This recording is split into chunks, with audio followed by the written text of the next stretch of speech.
Hey guys, James here from jameszproductions, and I'm so happy to see you here, and I hope you're having a good day. 2 weeks ago, I demoed GGD One Kid Wonder Modern Fusion in a Fusion song, and compared it to GGD's Modern and Fusion library. I'll link that in the description. In this video, I'm going to use GGD One Kid Wonder Modern Fusion in a deathcore mix and see how it holds up. Because why not? This time, I'm processing the drums a little bit because deathcore songs are usually very dense and I don't think it's going to work without some external processing. I'll solo the drums before processing and after processing so you can hear the difference. And I'll also talk a little bit about how I mix the drums, so stick around. By the way, follow me on Instagram. I would love to interact with you guys more. Now let's take a listen to One Kid Wonder Modern Deathcore.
So this is the Reaper mixing session for the deathcore demo you just heard.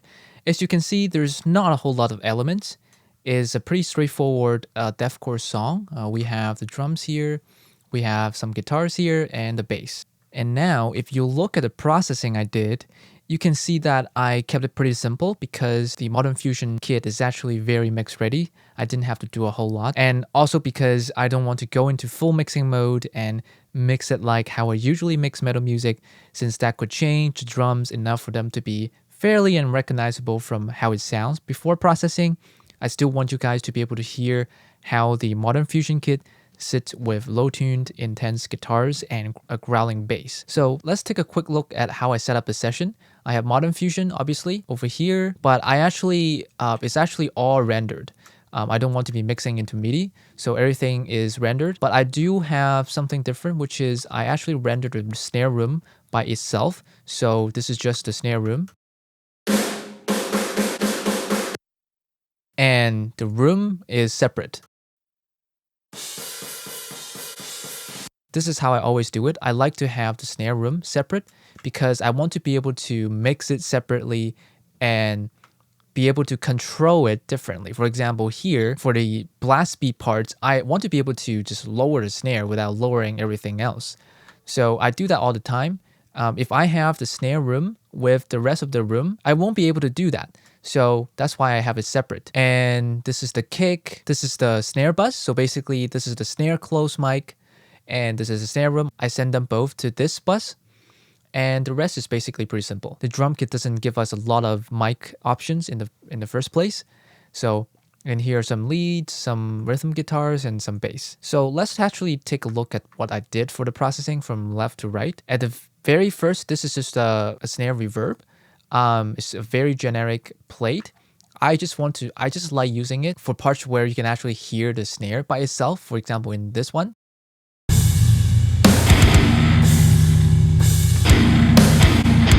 So in this part, the guitars are very spaced out and you can actually hear the snare quite a bit. So if I mute it,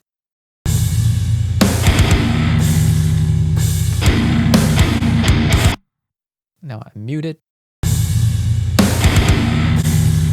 It's a very subtle difference, but I basically, I wanted to have a little bit of larger room ambience to the snare, which is why I did it this way. And the next one, I have a parallel compression bus, and I use this FET style compressor because I like how it smashes everything. So let me play a part here.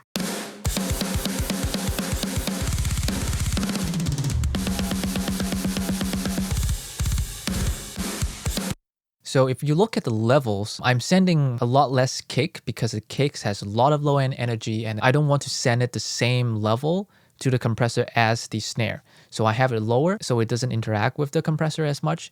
And I have the snare, which is the most important part of the drum mix to me, which is why I have it more. And the snare room is at 0 and toms a little bit lower, but they're pretty much more or less the same as the snare. And the overheads in the room, I lower it a little bit because compressors always bring out the cymbals very easily. So I don't want the cymbals to be way too prominent. Let me play you the drums without the parallel compression.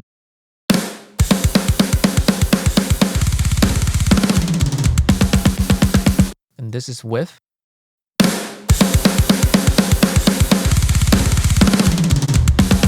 So as you can hear, it's a lot more aggressive and it cuts through the mix a lot more. Let me actually just show you in the mix without the parallel compression.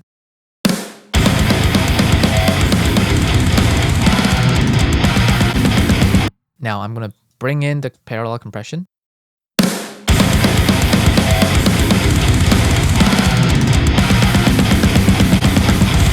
You can hear that it is a lot more prominent in the mix. You can feel the drum hits a lot more, which is why it's so good. Let's go to this one. This is my drum bus, and the API 2500 unit is always all I use for drum bus.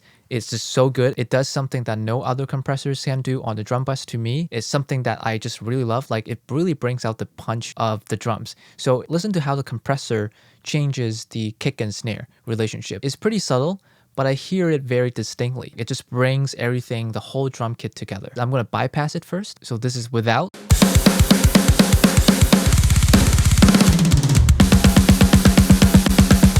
I'm gonna put it on.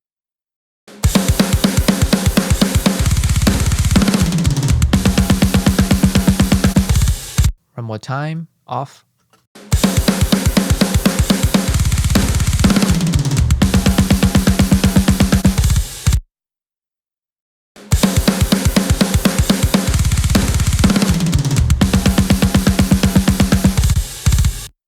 So I'm not sure if you can hear, but I certainly can feel that the drum kit is a lot more together. Like, there's a little bit of glue that brings the whole kit together. And go over here to the kick, just some EQ.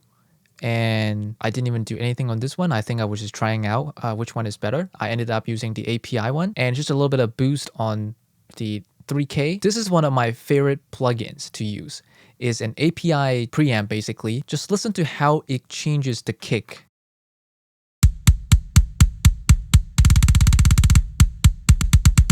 I'm gonna turn it on now.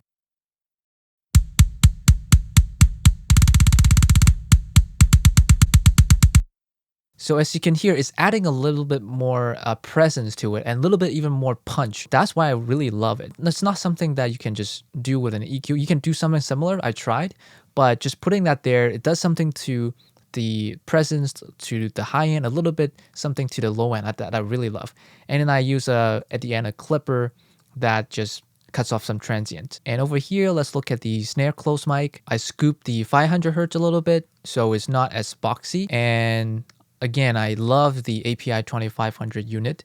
It's such a great unit. It adds a little bit more punch to the snare. Let me show you. I'm going to turn it on.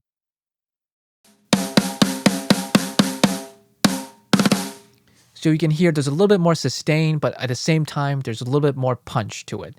I didn't go too far with it because the snare is already very processed. Next one is just an EQ. This is the EQ that I really love. I scooped some 600 hertz, boosted the fundamental frequency of the snare. Again, the next one I'm using the API preamp again. This is off. I'm going to turn it on. It's so good. It is so good. Like, it's adding that little like sheen to the snare. It's like adding that presence. Damn, I love it. And lastly is a little bit of clipping going on. Turn it on now.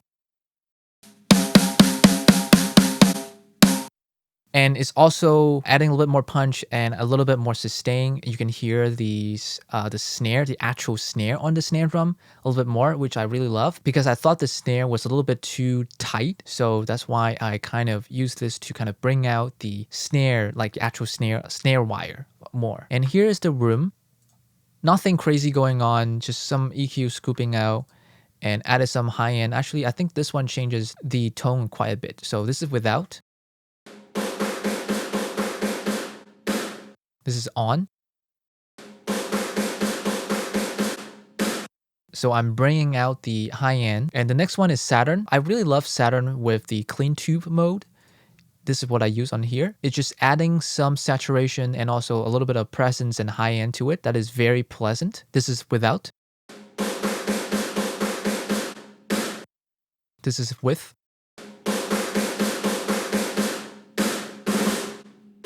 So as you can hear, it's a little bit brighter, but also at the same time, the sound just sounds more rich. Everything, there's a lot more harmonics going on because of the tube saturation, which I really love. And again, I love the API preamp. This is without. This is with. So again, it's some saturation, some high-end stuff that I just really love. And at the end, it's just a clipper. And for the toms are already so processed and they cut through the mix so easily that I did not do anything other than adding my favorite API preamp and also just clipping. So without processing, I'm going to turn on the processing. So it's just a little bit more aggressive and a little bit more in your face, but the way they were processed was already very good. So I did not have to do anything with it. And the overheads is literally just some EQ and adding a little bit of sheen to it. This is without.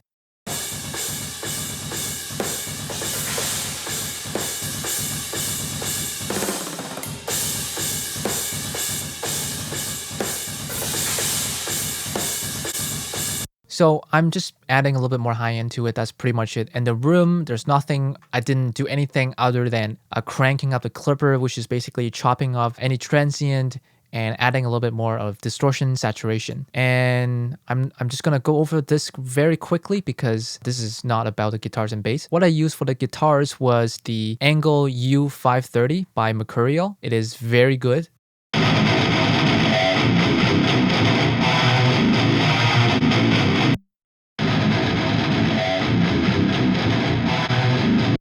Basically, some EQing, I just notch out. This is very, very annoying. Like if I don't have it on,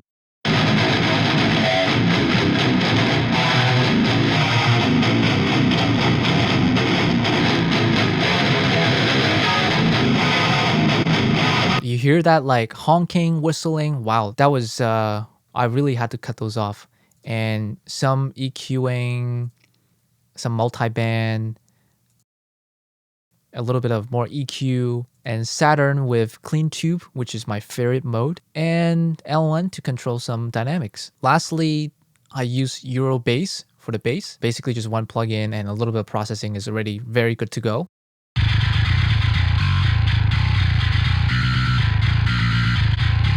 And a little bit of EQ. This plugin makes such a huge difference. Like let me show you.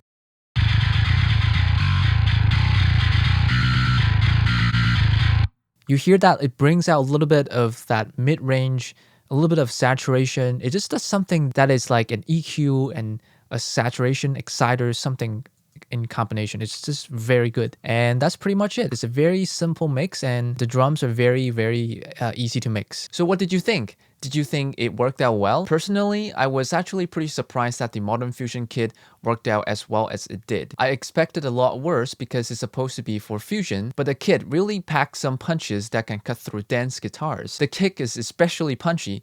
The toms are insanely metal. Like, I don't know how these toms are supposed to be fusion toms because they just sound so metal. However, the snare is really boxy, and even with processing, I still don't like the characteristic of it. It does have a lot of crack though, so it cuts through the dense mic easily. So to sum up, I think this Modern Fusion kit is actually more versatile than you would think, but I still think Modern and Massive is a much better bang for the buck. That's it for this video. Let me know how you like the quick mix breakdown. I'm thinking of doing some mixing tutorials in the future, so I'm trying to get a sense of what people are interested in. Give it a like if you find it helpful or entertaining. Subscribe for awesome weekly music production content. Now get back to your DAW and mix some music, and I'll see you next time.